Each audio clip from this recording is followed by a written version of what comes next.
कुछ घंटों पहले सोशल मीडिया प्लेटफॉर्म एक्स पर एक स्टोरी शेयर की जाती है विच रीड्स, मेरा नाम प्रसन्ना है, मैं रिपलिंग जिसका वर्थ $10 बिलियन है का फाउंडर हूँ। इस समय मैं डाइवोर्स की प्रक्रिया से गुजर रहा हूँ।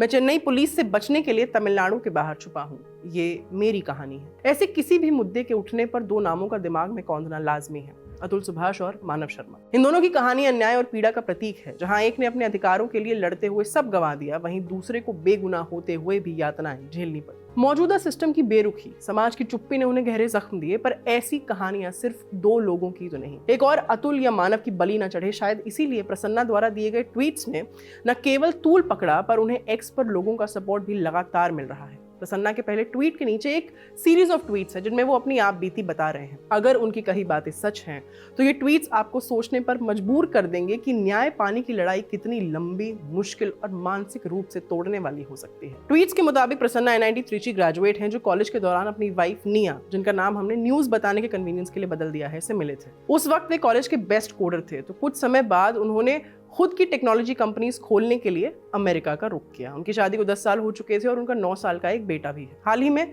उनकी शादी तब टूटी जब उन्हें अपनी वाइफ के पिछले 6 महीने से क्यू नाम के एक आदमी से चल रहे अफेयर के बारे में पता लगा। इस अफेयर से जुड़े स्क्रीनशॉट्स जो क्यू की पत्नी ने प्रसन्ना को भेजे थे भी उन्होंने ट्वीट्स किए थे। इन स्क्रीनशॉट्स में व्हाट्सएप मैसेजेस और होटल बुकिंग्स की डिटेल्स भी शामिल है। अफेयर पता चलने के बाद प्रसन्ना और पत्नी ने बातचीत की कि कितने $मिलियन निया को दिए जाएंगे। प्रसन्ना के ट्वीट्स के मुताबिक निया इस फैसले से खुश नहीं थी, इसीलिए उन्होंने प्रसन्ना पर हाथ उठाने का झूठा आरोप लगाते हुए पुलिस में शिकायत दर्ज करवा दी। इसके बाद उन पर और भी आरोप लगाए गए कि उन्होंने बीवी के साथ दुष्कर्म किया। कथित घटना के 1 महीने बाद शिकायत दर्ज की गई। निया की निजी वीडियो लीक की गई आदि। सिंगापुर पुलिस ने इन सभी आरोपों की जांच की, उन्हें बेबुनियाद पाया और पति को आरोपों से मुक्त कर दिया। इसके बाद प्रसन्ना ने भारत में तलाक की अर्जी डाली और निया ने अमेरिका में तलाक फाइल किया। कारण ये कि अमेरिका में केस करके तलाक के जरिए पैसे ज्यादा हासिल किए जा सके। प्रसन्ना ने ट्वीट किया कि इस सब के बाद निया उनके बेटे का अपहरण कर उसे अमेरिका ले गई ताकि अपने तलाक के मामले को मजबूत कर सके। जिसके जवाब में प्रसन्ना ने अमेरिका में अंतर्राष्ट्रीय बाल अपहरण का केस दर्ज किया और जज ने प्रसन्ना के पक्ष में फैसला सुनाते हुए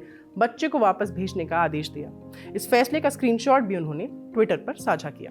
चूंकि निया ने सिंगापुर में कई कानूनों का उल्लंघन किया था, दोनों ने यह तय किया कि निया अब चेन्नई वापस आकर यहीं बस जाएगी। उन्होंने एक MOU समझौता पत्र साइन किया जिसके तहत प्रसन्ना को उसे लगभग 9 करोड़ रुपए और हर महीने 4.3 लाख रुपए मतलब 4,30,000 रुपए देने थे। फिर उन्होंने अपने बेटे और पत्नी के लिए चेन्नई लौटने की फ्लाइट टिकट्स बुक कराई। MOU के तहत दोनों अपने बेटे की 50-50 कस्टडी पर सहमत हुए थे, जो कुछ समय तक चला भी। समझौते के अनुसार निया को बच्चे का पासपोर्ट एक कॉमन लॉकर में जमा करना था, क्योंकि प्रसन्ना को डर था कि निया दोबारा भाग सकती है।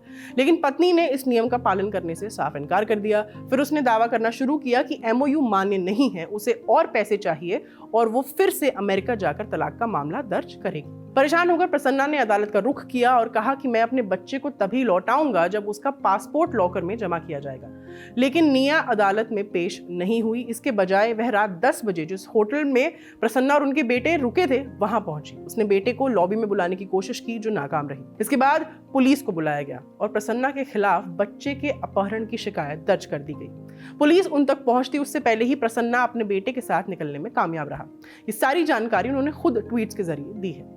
वहां से भागने के बाद प्रसन्ना ने अपने वकीलों के जरिए पुलिस को पूरी स्थिति की जानकारी दी कि बेटा स्वेच्छा से उनके पास है और खुश है। उन्होंने पुलिस को वीडियो कॉल कर ये दिखाया भी, साथ ही ये भी बताया कि ये मामला अदालत में लंबित है, इसीलिए पुलिस को इसमें दखल नहीं देना चाहिए। बट प्रसन्ना सरप्राइज, पुलिस फिर भी उन्हें ढूंढ रही है।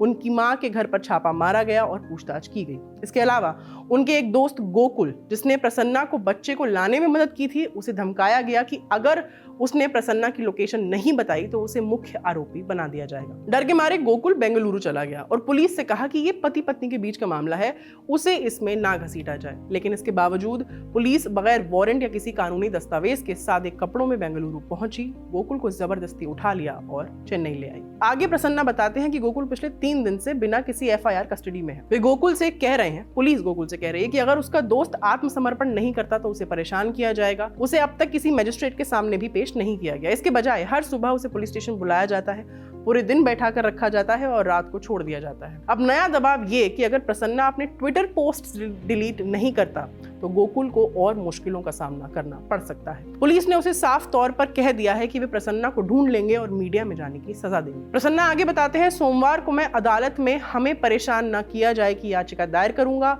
और इस मामले को कानूनी तरीके से सुलझाने की कोशिश करूंगा। इस बीच मेरा पूरा परिवार तमिलनाडु पुलिस से बचने के लिए राज्य से बाहर छिपा हुआ है। मेरा बेटा मेरे साथ सुरक्षित और खुश है। ट्वीट्स के जरिए उन्होंने ये भी बताया कि पुलिस उनकी हर गतिविधि पर नजर रख रही है। उनके फोन की location, car, UPI transactions, IP सब कुछ ट्रैक किया जा रहा है और वो भी बगैर किसी एफआईआर के। पुलिस ने उस केयर टेकर का फोन भी जब्त कर लिया जिसे प्रसन्ना ने यूपीआई के जरिए पैसे भेजे थे और उस एयरबीएनबी पर भी छापा मारा जहां वो ठहरे थे, पर वे इन सब जगहों से बचने में कामयाब रहे। अपने लेटेस्ट ट्वीट में प्रसन्ना ने लिखा, सभी समर्थकों के लिए एक बात साफ कर दूं, मैंने शून्य से एक अंपायर खड़ा किया है।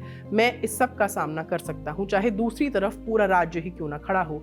मैं पीड़ित नहीं, एक सर्वाइवर हूं। अब तक निया ने अपनी तरफ की कहानी सामने नहीं रखी है। हम सिर्फ अब तक हुई घटनाओं पर बात कर रहे हैं। जब वे अपनी बात कहेंगी तो हम उसके अपडेट्स के साथ वापस आएंगे। फिलहाल इतना ही, अभी के लिए विदा लेती हूँ। कैमरा के पीछे है सर्वेश, मेरा नाम है आस्था। बने रहिए खबरगाहों के साथ। शुक्रिया।